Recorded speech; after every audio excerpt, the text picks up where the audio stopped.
আছে তাহলে আমরা স্টার্ট করি। Today we shall discuss antipsychotic drugs.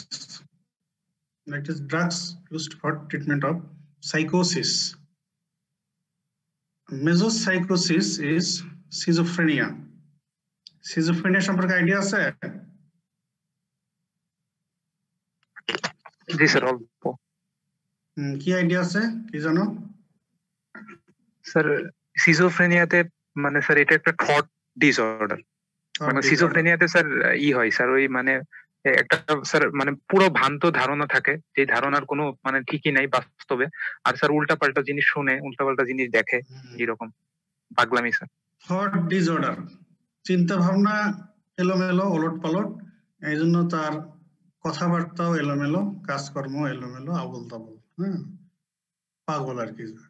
ঠিক আছে, তো ঠিক আছে, তাহলে সিজোফ্রেনিয়া এটা তো কমন ডিসঅর্ডার একটা। এই সিজোফ্রেনিয়ার কিন্তু কিছু পজিটিভ সিমটমস আছে আর কিছু নেগেটিভ সিমটমস আছে।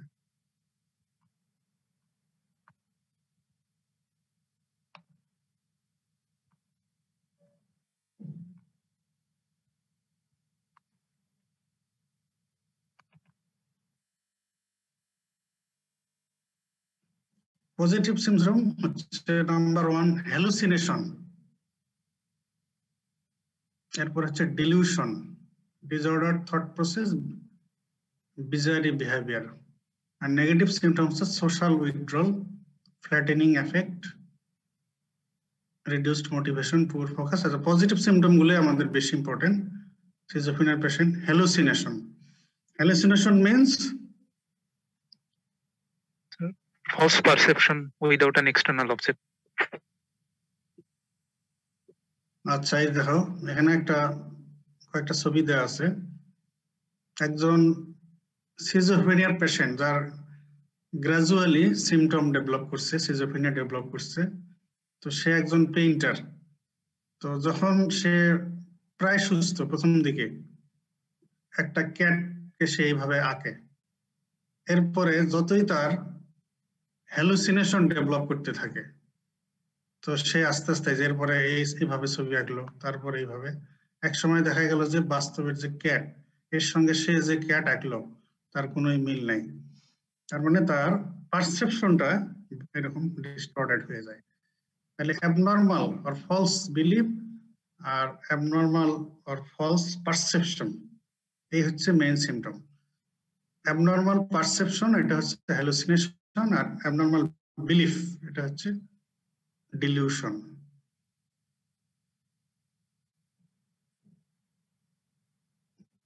তো হ্যালুসিনেশনের মধ্যে সে যে অ্যাবনর্মাল আর ফলস পারসেপশন হয়, তার ডিস্টারবেন্স ইন পারসেপশন, এর মধ্যে মোস্ট কমন হলো অডিটরি হ্যালুসিনেশন।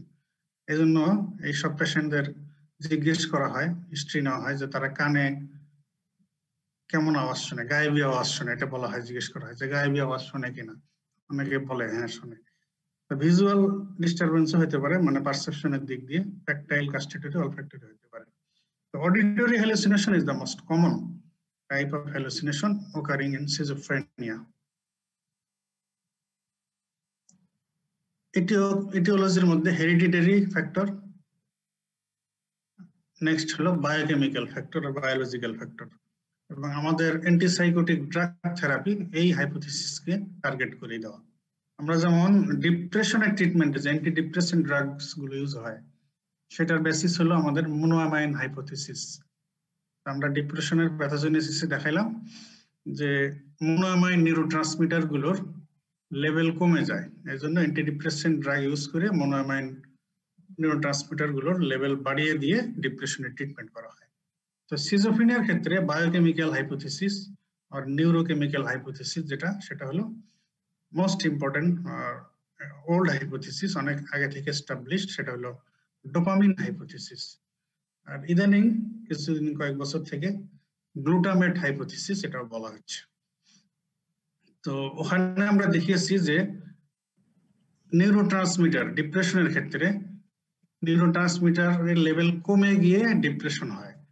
আর সিজোফ্রেনিয়ার প্যাথোজেনেসিস হচ্ছে এখানে ডোপামিনের লেভেল কিংবা ডোপামিনের অ্যাক্টিভিটি কিংবা ডোপামিন রিসেপ্টরের অ্যাক্টিভিটি অর সেন্সিটিভিটি এগুলো বেড়ে গিয়ে হয় schizophrenia. Increased dopaminergic activity, too much dopamine at mesolimbic mesocortical pathway of brain is responsible for schizophrenia. This is dopamine hypothesis.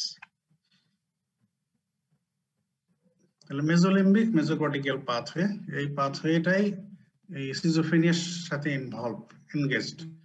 এই পাথওয়েতে যদি ডোপামিন অ্যাক্টিভিটি বেড়ে যায় তাহলেই হয় সিজোফ্রেনিয়া। আচ্ছা, ডোপামিন অ্যাক্টিভিটি কমে গেলে কি ডিজিজ হয় মনে আছে? Sir parkinsonism, depression, parkinsonism.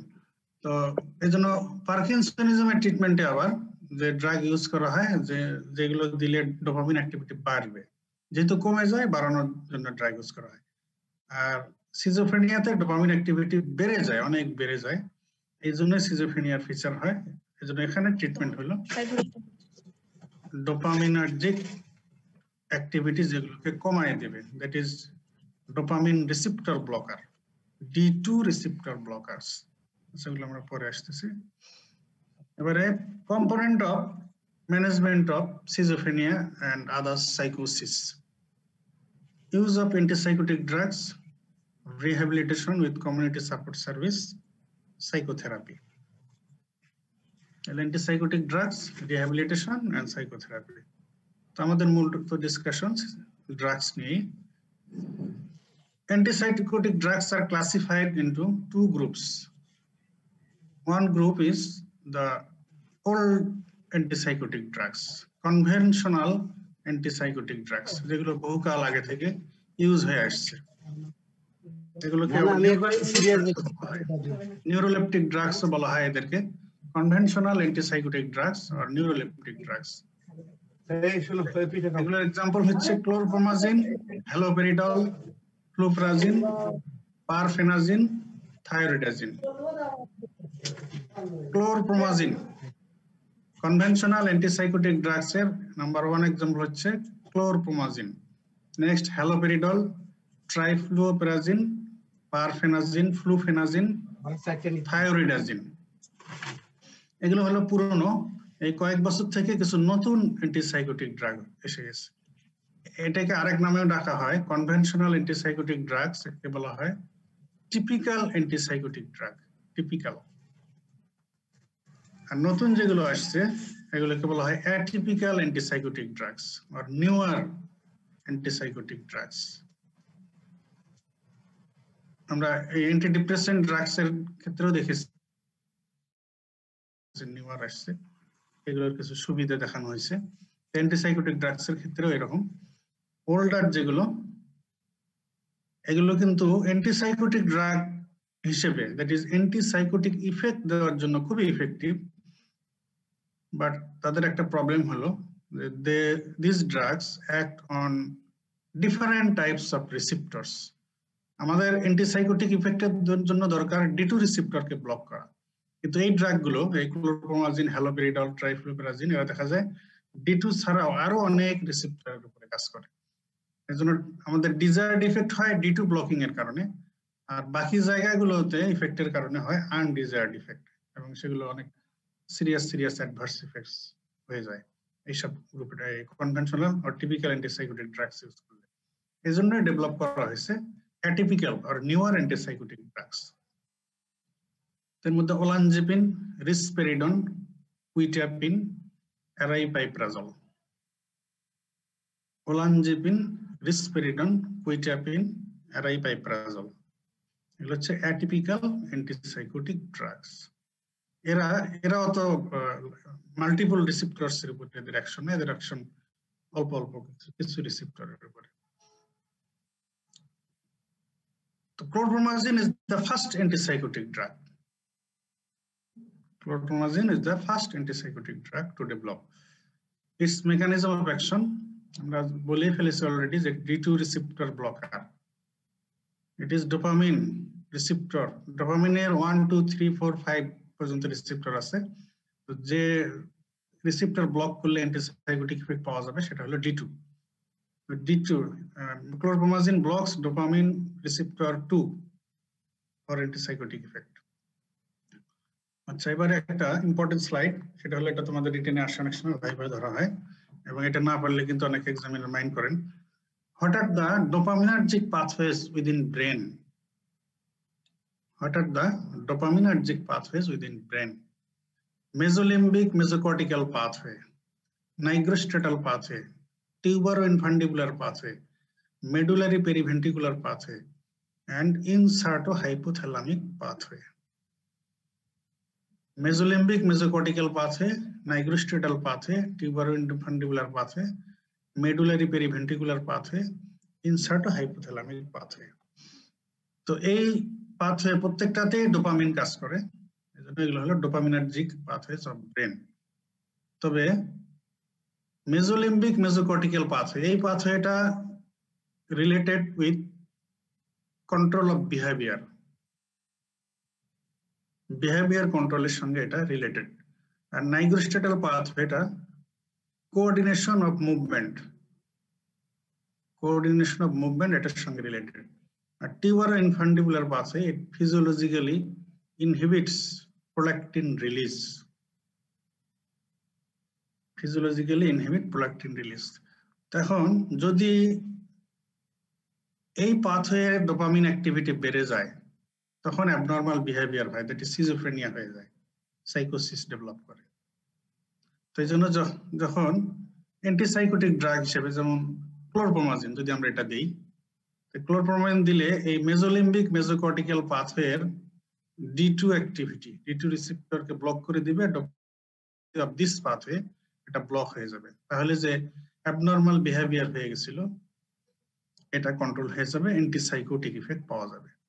এখন যখন আমরা anti dopaminergic dopamine receptor blocker use করব তখন সে শুধু তো এই পাথওয়েতে কাজ করবে না, এই পাথওয়েগুলোতেও কাজ করবে।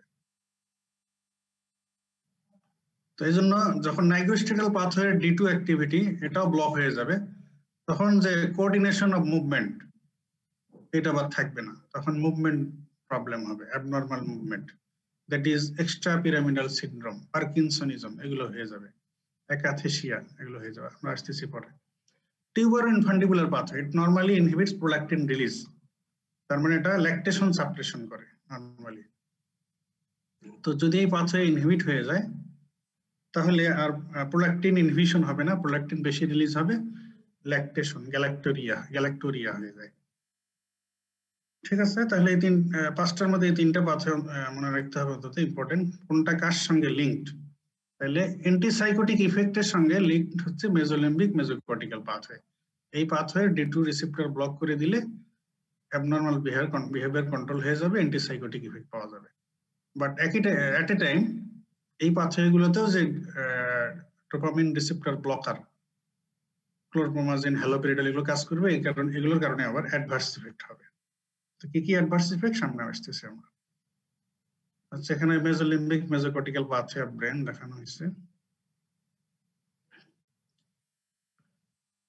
Adverse effects of chlorpromazine, sedation, যদিও এটা সিডেটিভ হিপনোটিক না, এই লিস্টে কিন্তু আমরা এটা বলিনি, কিন্তু এটা দেখা যায় এই ক্লোরপ্রোমাজিন প্রচুর সিডেশন করে।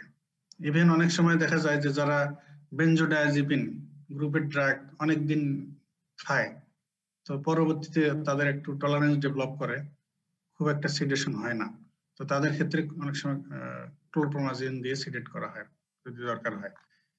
তাহলে সিডেশন, এক্সট্রা পিরামিডাল ইফেক্ট যেটা বললাম, এটা মূলত হয় হলো নাইগ্রোস্ট্যাটাল পাথওয়ে, ওই পাথওয়েতে ডোপামিনার্জিক অ্যাক্টিভিটি ব্লক হয়ে যাওয়ার কারণে পার্কিনসনিজম, এক্সট্রা পিরামিডাল সিনড্রোম হয়, যেটার ক্যারেক্টারিস্টিক আমরা বলেছি আগে, ট্রেমর, রিজিডিটি, ব্র্যাডিকাইনেসিয়া, পোস্চুরাল ইনস্টেবিলিটি। তাহলে sedation, extra pyramidal effect, parkinsonism. Prolactin release, normally এই থার্ড পাথওয়ে যেটা, এটা প্রোল্যাকটিন রিলিজকে ইনহিবিট করতো, তো সেটা ব্লক হয়ে গেলে আর প্রোল্যাকটিন রিলিজ ইনহিবিশন হবে না, প্রোল্যাকটিন রিলিজ হবে। আর প্রোল্যাকটিনের ইনফ্লুয়েন্সে তখন গাইনোকোমেশিয়া ইন মেল, ফিমেলে এনলার্জমেন্ট অফ ব্রেস্ট, গ্যালাক্টোরিয়া এগুলো হবে। তাহলে ব্রেস্ট এনলার্জমেন্ট, গ্যালাক্টোরিয়া, প্রোল্যাকটিনের ইফেক্টের কারণে এটা হবে। Weight gain, chlorpromazine long time খেলে ওয়েট গেইন হয়। আর আরো কিছু অ্যাবনর্মাল মুভমেন্ট, এটাকে বলা হয় টার্ডিভ ডিসকাইনেশিয়া। টার্ডিভ ডিসকাইনেশিয়া আরেকটা কমন এফেক্ট, সেটা হলো অ্যান্টিকোলিনার্জিক অ্যাডভার্স ইফেক্টস। যেমন আমরা অ্যান্টিডিপ্রেসেন্ট ড্রাগগুলোর মধ্যেও টিসিএ ট্রাইসাইক্লিক অ্যান্টিডিপ্রেসেন্টে দেখেছি প্রোনাউন্সড অ্যান্টিকোলিনার্জিক ইফেক্ট। তো ক্লোরপ্রোমাজিন এটারও মার্কড অ্যান্টিকোলিনার্জিক ইফেক্ট আছে। তো অ্যান্টিকোলিনার্জিক ইফেক্ট হলে যা হয় dry mouth, blurring of vision, tachycardia, palpitation, constipation, urinary retention এগুলো হতে পারে।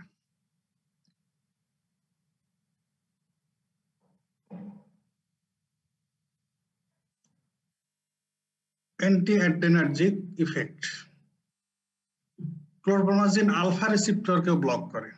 আলফা ব্লকিং এর কারণে পোস্চুরাল হাইপোটেনশন হতে পারে। পোস্চুরাল হাইপোটেনশন, লিভারে হতে পারে কোলেস্টেটিক জন্ডিস। এগুলো আসলে হাইপার সেন্সিটিভিটির কারণে হয় কোলেস্টেটিক জন্ডিস। স্কিনে হয়, যদি স্কিনের গুলো এখানে স্লাইডে দেওয়া নেই, স্কিনে ফটোসেন্সিটিভিটি ডার্মাটাইটিস, চোখে হয়, আইতে হয় retinitis pigmentosa.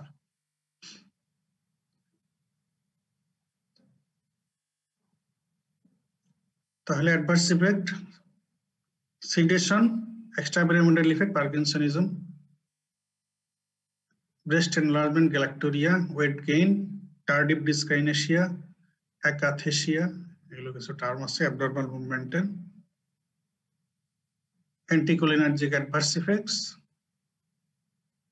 Alpha receptor blocking effect, postural hypotension, লিভারে হেপাটোবিলিয়ারি সিস্টেমে কোলেস্টেটিক জন্ডিস, স্কিনে ফটোসেন্সিটিভিটি ডার্মাটাইটিস, আইতে রেটিনাইটিস পিগমেন্টোসা। এছাড়া আরো কিছু সিরিয়াস অ্যাডভার্স ইফেক্ট হতে পারে অনেক সময়, এটাকে বলা হয় নিউরোলেপটিক ম্যালিগন্যান্ট সিনড্রোম। এটা স্লাইডে দেওয়া নেই, তোমরা মনে রাখতে পারো। নিউরোলেপটিক ম্যালিগন্যান্ট সিনড্রোম, তো কারো কারো ক্ষেত্রে এই নিউরোলেপটিক ড্রাগ, তার মানে হলো antipsychotic, typical antipsychotic or old আর কনভেনশনাল অ্যান্টিসাইকোটিক ড্রাগস ইউজ করার কারণে কারো কারো ক্ষেত্রে কার্ডিয়াক টক্সিসিটি হয়।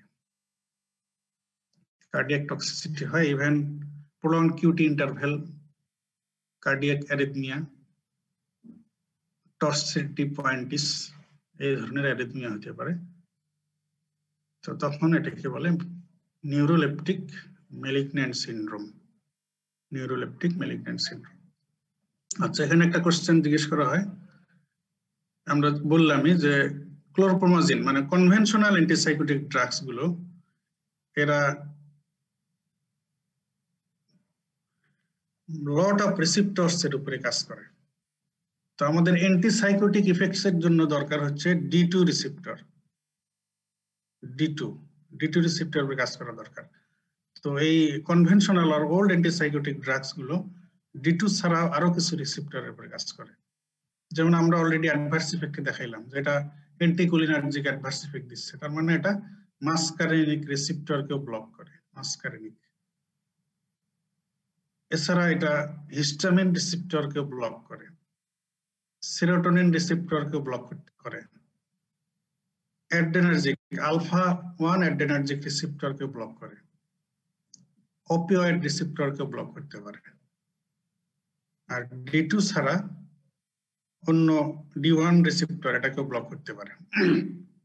তাহলে আমাদের ডিজায়ার্ড ইফেক্ট আর ফার্মাকোলজিক্যাল ইফেক্ট, থেরাপিউটিক ইফেক্ট পাওয়ার জন্য, টার্গেট ইফেক্ট পাওয়ার জন্য, অ্যান্টিসাইকোটিক ইফেক্ট পাওয়ার জন্য দরকার হচ্ছে D2 রিসেপ্টর ব্লক করা। তো আমরা যেহেতু এই কনভেনশনাল অ্যান্টিসাইকোটিক ড্রাগস গুলো এগুলোর অ্যাকশন সিলেক্টিভ না, স্পেসিফিক না, they acts a lot of receptors other than D2 receptor. D2 ছাড়াও আরো অনেক রিসেপ্টরের উপরে কাজ করে। তার মধ্যে আমরা পাইলাম যে অ্যাসিটাইলকোলিনের মাসকারেনিক রিসেপ্টরকে ব্লক করে, আলফা 1 রিসেপ্টরকে ব্লক করে, হিস্টামিন 1 রিসেপ্টরকে ব্লক করে, 5H2 আর সেরোটোনিন রিসেপ্টরকে ব্লক করে, D1 রিসেপ্টরকে ব্লক করে, ইভেন অপিওয়েড রিসেপ্টর কেউ ব্লক করে।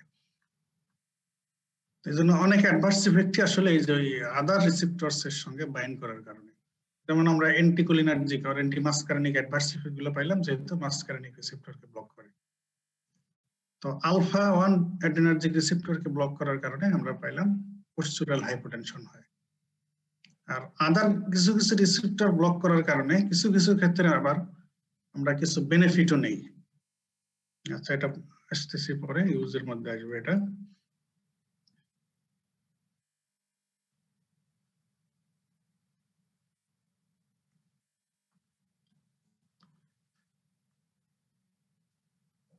আচ্ছা, ইউজের সিলেক্ট করা হয়নি, ঠিক আছে।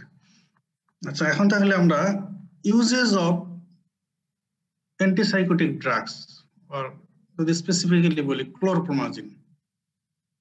ক্লোরপ্রোমাজিনটারই যেহেতু ভ্যারাইটিস অফ ইফেক্টস, এই জন্য এটার ইউজে আমরা বলি uses of chlorpromazine. Number 1 use schizophrenia, number 2 হবে আদার সাইকোসিস। সিজোফ্রেনিয়া, আদার সাইকোসিস। নাম্বার 3, এটা আমরা এই যে ডিফারেন্ট রিসেপ্টরস এর উপরে যে কাজ করে এটা থেকে নেওয়া যেতে পারে। এই 5-HT হিস্টামিন, এই দুইটা অনেক ক্ষেত্রে কিন্তু ভমিটিং এর সাথে ইনভলভ, ভমিটিং, হিককাপ এগুলোর সাথে ইনভলভ এই সব কেমিক্যাল সাবস্টেন্স আর অটাকয়েড, histamine, serotonin.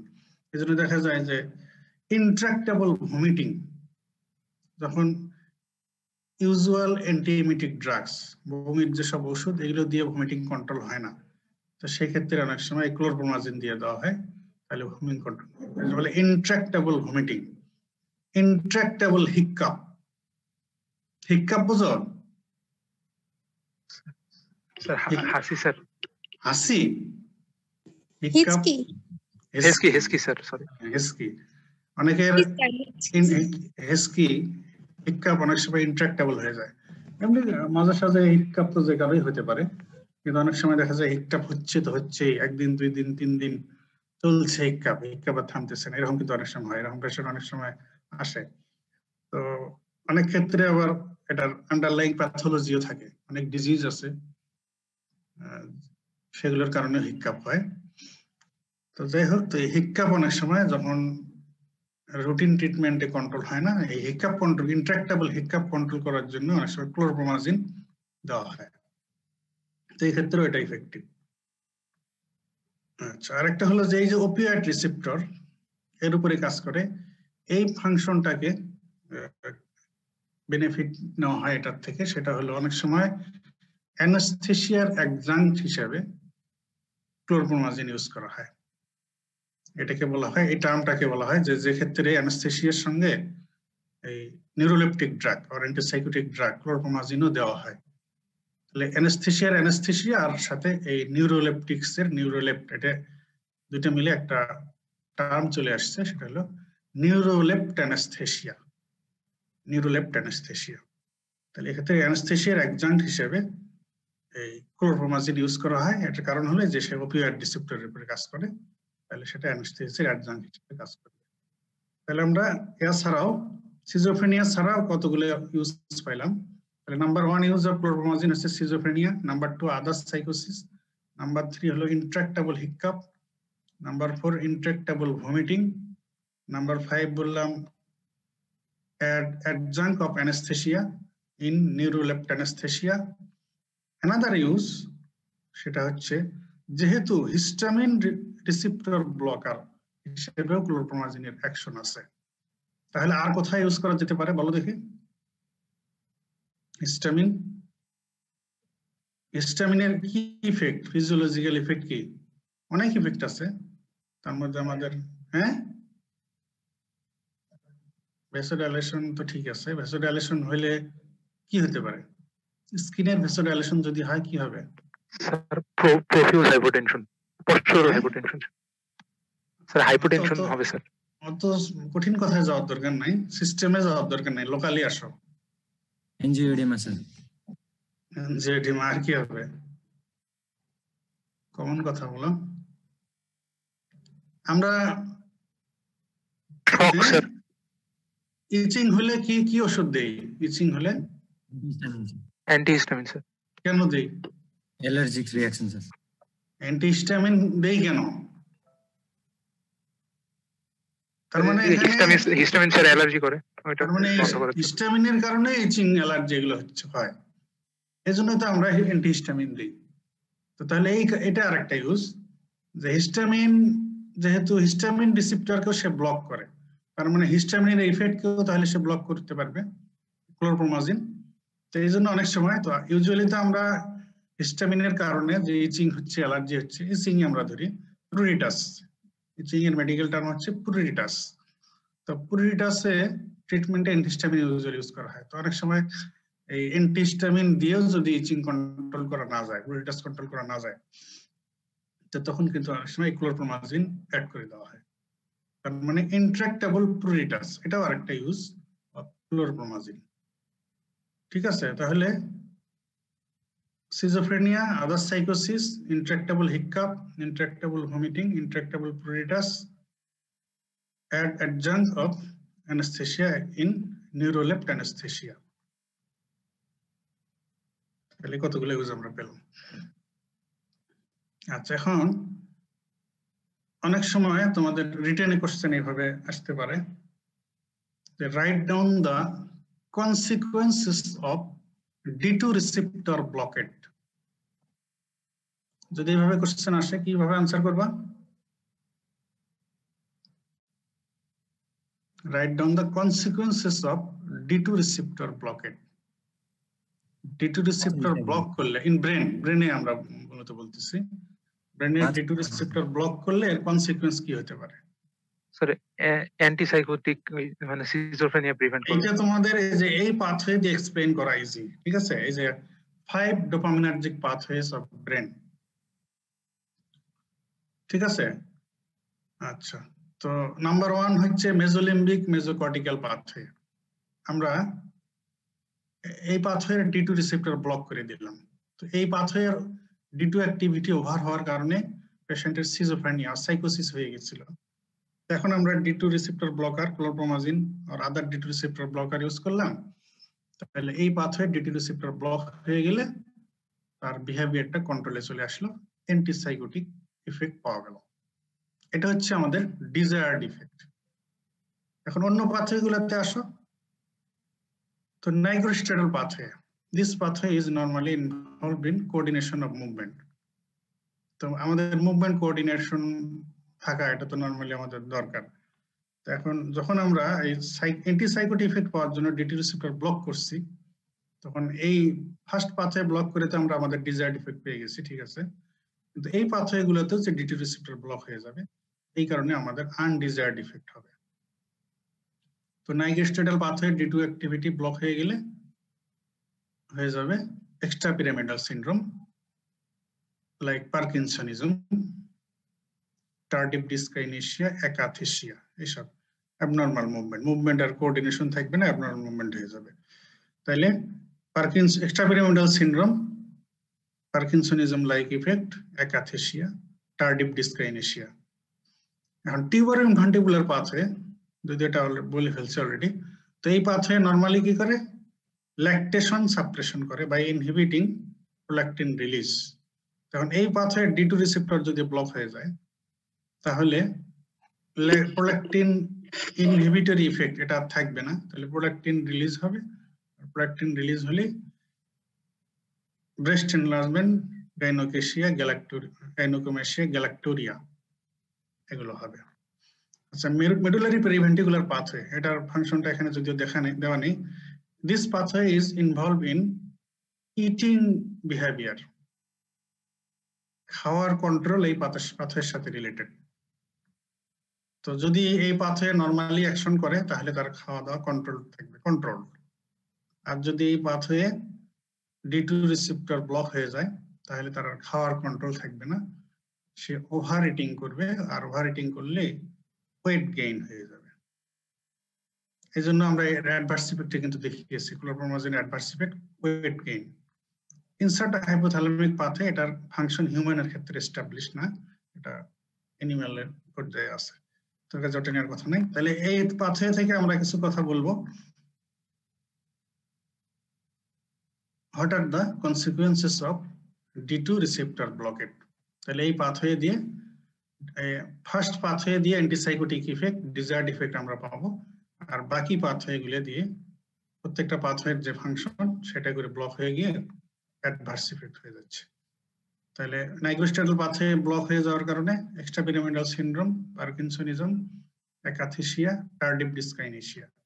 টিউবারের infundibular pathway D2 receptor activity block হয়ে যাওয়ার কারণে no inhibition of prolactin release, so there will be gynecomastia, breast enlargement, galacturia. Medullary periventricular pathway, eating behavior control, তো এই D2 receptor block হয়ে গেলে eating control থাকবে না, over eating হবে, ওয়েট গেইন হবে।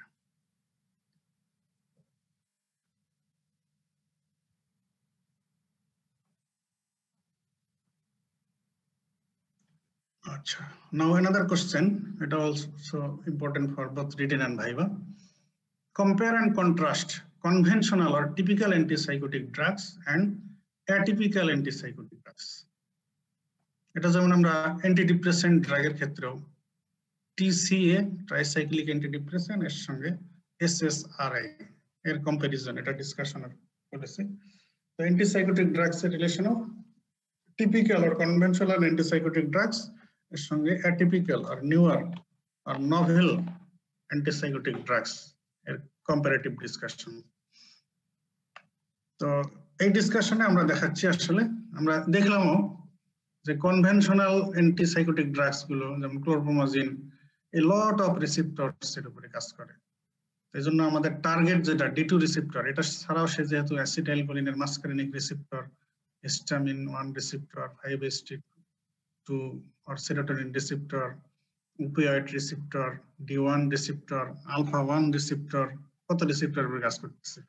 তো আমাদের ডিজায়ার্ড ইফেক্ট পাওয়া যাচ্ছে শুধু D2 রিসেপ্টর ব্লকিং এর কারণে, আর বাকিগুলো দিয়ে আমাদের মেনি অ্যাডভার্স ইফেক্টস হচ্ছে। কাজেই আমাদের দরকার হয়েছে যে এমন কোন ড্রাগ ডেভেলপ করা যেটার অ্যাকশন অনেকটা সিলেক্টিভ হবে, অ্যাডভার্স ইফেক্ট কম হবে।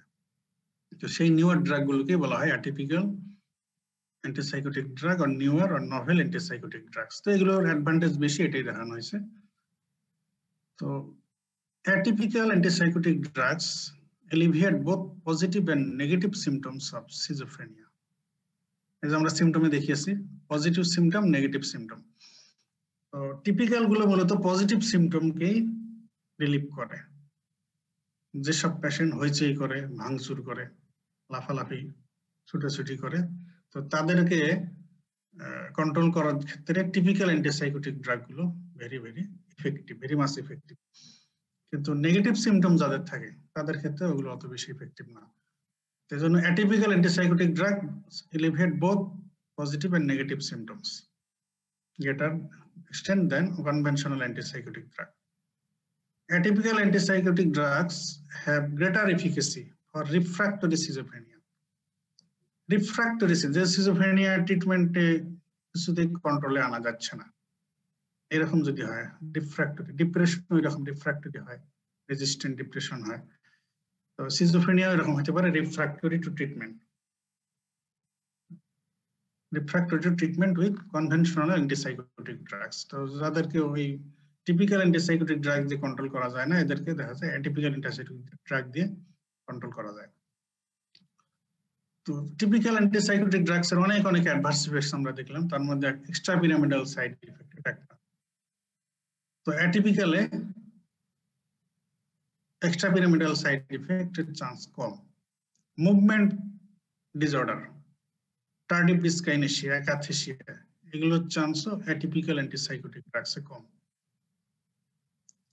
প্রোল্যাকটিন রিলিজের উপরে আমরা ইফেক্ট দেখলাম, এই প্রোল্যাকটিন রিলিজের উপরেও অ্যান্টিসাইকোটিক ড্রাগসের ইফেক্ট কম, এটাকে ইন্টারফেয়ার করে না। তো তার মানে দেখা গেল যে অ্যাটিপিক্যাল অ্যান্টিসাইকোটিক ড্রাগস গুলো both positive and negative symptoms of সিজোফ্রেনিয়াকে এলিভেট করতেছে, refractory or resistant case of schizophrenia এটার ক্ষেত্রেও atypical antipsychotic drugs গুলো effective আর যেসব adverse effect typical antipsychotic drugs অনেক বেশি যেমন extrapyramidal adverse effect movement disorder prolactin release interference তো এই কারণে যে adverse effect এগুলোর চান্সও atypical antipsychotic drugs এ কম তো যদি তাই হয় যদি কম হয় ইফেক্টিভ বেশি হয় তাহলে এই ড্রাগটা পেশেন্টরা টলারেট করতে পারবে ভালো যদি তারা ভালো টলারেট করতে পারে তাহলে পেশেন্টের কমপ্লায়েন্স গুড হবে পেশেন্ট ঠিকমতো ইনস্ট্রাকশন ফলো করে এই ড্রাগ খাইতে পারবে তো আর খাইতে পারলে তার সিজোফ্রেনিয়া আর সাইকোসিসও কন্ট্রোলে এসে যাবে তাড়াতাড়ি so atypical antipsychotic drugs are preferred nowadays over typical antipsychotic drugs.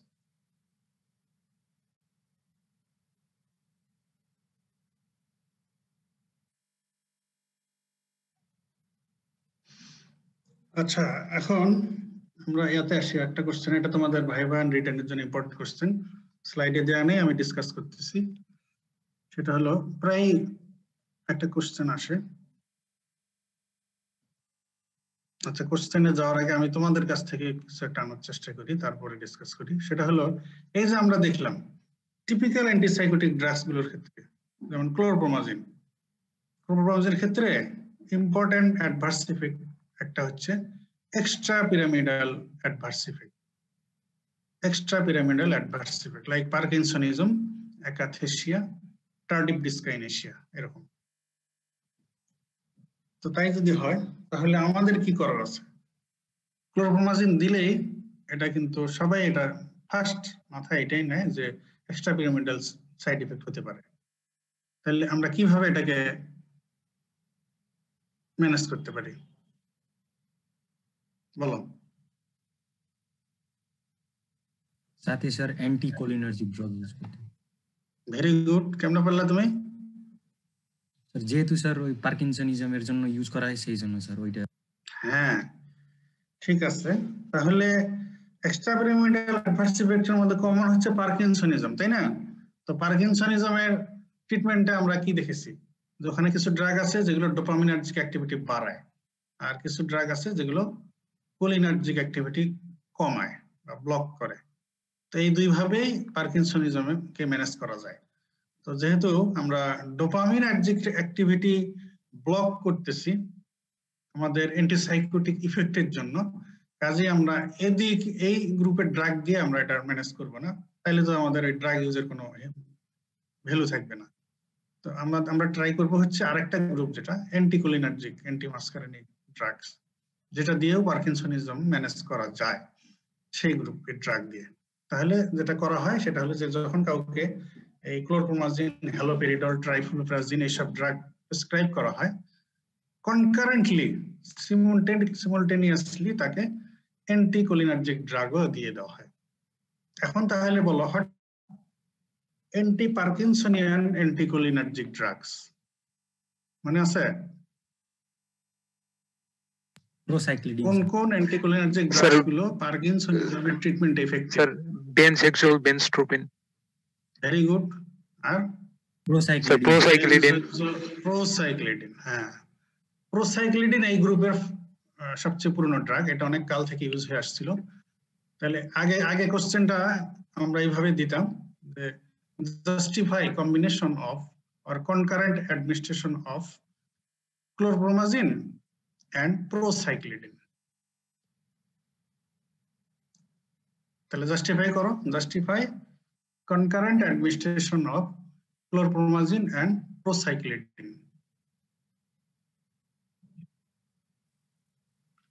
হ্যাঁ এই ক্ষেত্রে আনসার তোমরা এইভাবে করবা যে we know chlorpromazine has extrapyramidal adverse effects like Parkinsonism so to manage this or to counter this adverse effects a anti-muscarinic drug or anticholinergic drug procyclidine is concurrently administered with chlorpromazine তাহলে কি হবে যেহেতু parkinsonism হয় হচ্ছে due to imbalance between dopamine and acetylcholine activity within brain. Dopamine activity কমে যায় আর cholinergic activity বেড়ে যায়, এইভাবে ইমব্যালেন্স হয়। তো এই কারণে আমরা যদি কোলিনার্জিক অ্যাক্টিভিটি কমায় দিতে পারি তাহলে পার্কিনসনিজম ম্যানেজ হয়ে যাবে। সো কনকারেন্টলি এই দুটো ড্রাগ ইউজ হয়। তো এখন যেহেতু এই 2-4 বছর থেকে এই গ্রুপের আরেকটা ড্রাগ এখন বেশি ইউজ হচ্ছে। এখন আবার কোশ্চেনটা এই জন্য এখন অনেক সময় ভাবে ওটাও দেওয়া হতে পারে, justify concurrent use of chlorpromazine and procyclidine, আবার justify concurrent use of chlorpromazine and benzhexol or trihexyphenidyl. ইদানিং কিন্তু এটা দেওয়া হয় কারণ এটা এখন বেশি ইউজ হচ্ছে। Mode of answer will be same, এটাও অ্যান্টিকোলিনার্জিক, এটাও anticholinergic. Benzhexol or trihexyphenidyl plus chlorpromazine concurrently use করা হচ্ছে। আচ্ছা, আরেকটা রিটেনের কোশ্চেন তোমাদের অনেক সময় আসে, সেটা হলো যে how can you minimize the adverse effects of chlorpromazine or antipsychotic drugs? How can you minimize or how can you manage the adverse effects of chlorpromazine? long acting benzodiazepine. Answer তো শুধু একটা কথা না, এটা তোমাকে সব অ্যাডভার্স ইফেক্ট কনসিডার করে answer করতে হবে, ঠিক আছে? তো একটা তো এইটাই যেটা এক্ষুনি বলা হলো, ঠিক আছে, যে যদি যাতে এক্সট্রাপিরামিডাল অ্যাডভার্স ইফেক্ট না হয় এই জন্য আমরা কনকারেন্টলি অ্যান্টিকোলিনার্জিক ড্রাগ ইউজ করতে পারি, এটা হলো একটা। আরো কিছু অ্যাডভার্স ইফেক্ট যেমন আছে, একটা অ্যাকাথেসিয়া, কার্ডিক ডিসকাইনেসিয়া, এই যে এই ধরনের কিছু অ্যাডভার্স ইফেক্ট আছে। তো অ্যাকাথেসিয়া এটা অবশ্য তোমাদের লেভেলে একটু বোঝা মুশকিল, এটা সাইকিয়াট্রিতে ডিসকাশন হয় বেশি। এটা অ্যাকাথেসিয়াতে পেশেন্টের ইররেজিস্টেবল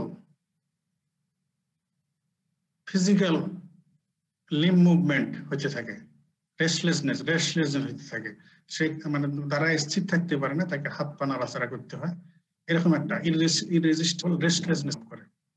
তো এটাকে বলা হয় অ্যাকাথেসিয়া। এরকম একটা মুভমেন্ট ডিসঅর্ডার যেটা বললাম টার্ডিভ ডিসকাইনেসিয়া, এগুলোতে ফেস, লিপ,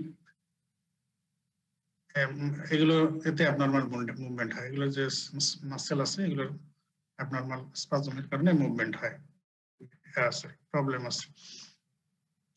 তো এর মধ্যে এটাই যদি সবচেয়ে বেশি ইম্পর্টেন্ট দেওয়া হয় এক্সট্রাপিরামিডাল, তো এটার জন্য হলো কনকারেন্ট অ্যাডমিনিস্ট্রেশন অফ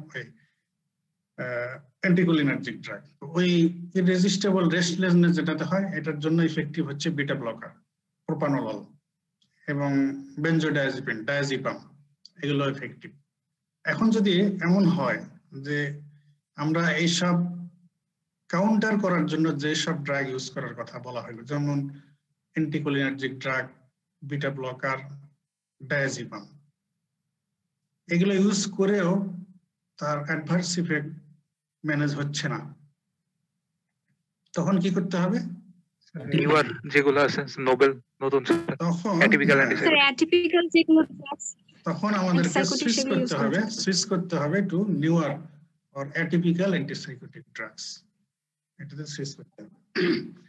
তো অনেক সময় আমরা যদিও আমরা জানি যে ক্লোরপ্রোমাজিন বা older conventional typical antipsychotic drugs এর adverse effects a lot of adverse effects, আর নিউয়ার গুলোতে অ্যাডভার্স ইফেক্টস অনেক কম, তারপরে অনেক সময় এখনো অনেক পেশেন্টকে, কারণ এইসব ডিজিজ যাদের হয় সাইকোসিস, সিজোফ্রেনিয়া, প্রায় পেশেন্টরা পুয়ার থাকে, পুয়ার পেশেন্ট। তো এই জন্য এই ওল্ডার গুলোর দাম কম, চিপ, আর নিউয়ার গুলোর দাম বেশি, এই কারণে এখনো এর জন্য অ্যাডভার্স ইফেক্ট থাকা সত্ত্বেও এগুলো ট্রাই করা হয় প্রথমে। এখন যদি ইনটলারেবল হয়ে যায় তখন বাধ্য হয়ে আবার সুইচ করতে হবে নিউয়ার অ্যান্টিসাইকোটিক ড্রাগসে।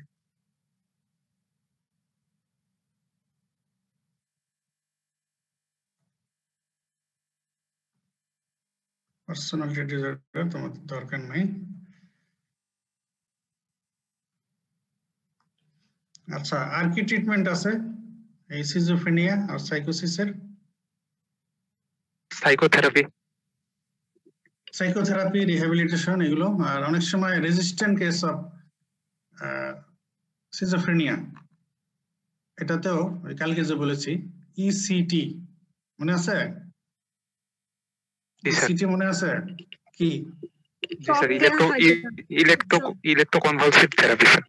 ইলেকট্রোকনভালসিভ থেরাপি, এখানে ইলেকট্রিক শক দেওয়া হয় পেশেন্টকে, অ্যানেস্থেসিয়া দিয়ে ইলেকট্রিক শক দেওয়া হয় এবং শকের ইনফ্লুয়েন্সে পেশেন্ট জার্কিং করে, এটা একটা ট্রিটমেন্ট। তো এটা আসলে খুবই ইনহিউম্যান, কালকেও বলেছি আমি। এখন যেহেতু এখন অনেক ভালো ভালো ড্রাগ এসে গেছে, অ্যান্টিডিপ্রেসেন্ট ড্রাগও অনেক ভালো ভালো ড্রাগ, এবং যেগুলো সাইড এফেক্ট কম এসে গেছে। অ্যান্টিসাইকোটিক ড্রাগসও অনেক ভালো ভালো drug with less side effect এসে গেছে, এই জন্য এটার ইউজ এখন কম। আগে কিন্তু ওটা খুব বেশি ইউজ হইতো এক সময়। পাবনা মেন্টাল হসপিটালে তোমরা গেছো কোনোদিন কেউ, বা ওদিকে বাড়ি আছে কারো? আছে? পাবনার ওদিকে বাড়ি আছে কারো তোমাদের? স্যার পাশের ডিস্ট্রিক্টে আছে। কোথায়? কুষ্টিয়া। আচ্ছা আচ্ছা। পাবনা মেন্টাল হসপিটালে গেছো কখনো? না যাও নাই? না, আমিও যাইনি। তো আমি শুনেছি আমার এক কলিগ একবার ওখানে পোস্টিং এ গেছিলেন, যে ওখানে ইসিটি রুমটা এখন তালাবদ্ধ করে রাখা, মানে এখন সহসা আর এটা ইউজ হয় না আর কি। কিন্তু আগে এটা অনেক দেওয়া হইতো, এবং অনেক মানুষও আগে জানতো যে এখানে গেলেই এই ইসিটি দিবে, ইলেকট্রিক শক দিবে, মানুষের একটা ভীতিও ছিল আগে। তো এখন অবশ্য এটার ইউজ তেমন নাই, একান্ত রেজিস্ট্যান্ট না হলে দেওয়া হয় না। এখন ড্রাগ ট্রিটমেন্টে অনেক বেশি ইয়া পাওয়া যায়, ভালো রেজাল্ট পাওয়া যায়। আচ্ছা, এই সিজোফ্রেনিয়ার পেশেন্টদের ইনসাইট কেমন থাকে জানো? হ্যাঁ, মানে ও মনে করে যে ও যেটাই করছে ওইটাই ঠিক, মানে মানুষই ভুল, ও নিজেই ঠিক। হ্যাঁ, সে কি নিজেকে অসুস্থ মনে করে? না স্যার, তার কাছে একদম সব ঠিক। সে কিন্তু নিজেকে অসুস্থ মনে করে না, কিন্তু ডিপ্রেশনের পেশেন্টরা কিন্তু নিজেকে অসুস্থ মনে করে। সাইকোসিস আর সিজোফ্রেনিয়ার পেশেন্টরা, এদের ইনসাইট লস্ট হয়ে যায়, সে নিজের ব্যাপারে আসলে আসল বাস্তবতা যেটা সেটা সে বোঝে না বা স্বীকারও করে না, সে যে অসুস্থ এটা কিন্তু স্বীকারও করে না, ইনসাইট লস্ট হয়ে যায়। ঠিক আছে, তাহলে স্যার একটা কোশ্চেন, যে নরমালি যারা পাগল স্যার, ওই পাগল মানে দেখা যায় স্যার, ওরাই কি সিজোফ্রেনিক পেশেন্ট? এরা ম্যাক্সিমামই তো সিজোফ্রেনিয়ারই পেশেন্ট, আসলে সিজোফ্রেনিয়ার পেশেন্ট জন্যই তো এইভাবে, মানে ওইটা সিজোফ্রেনিয়া খুব মানে ম্যাক্সিমাম লেভেলে গেলে একদম এইরকম পাগলামি, বেশি পাগলামি করে।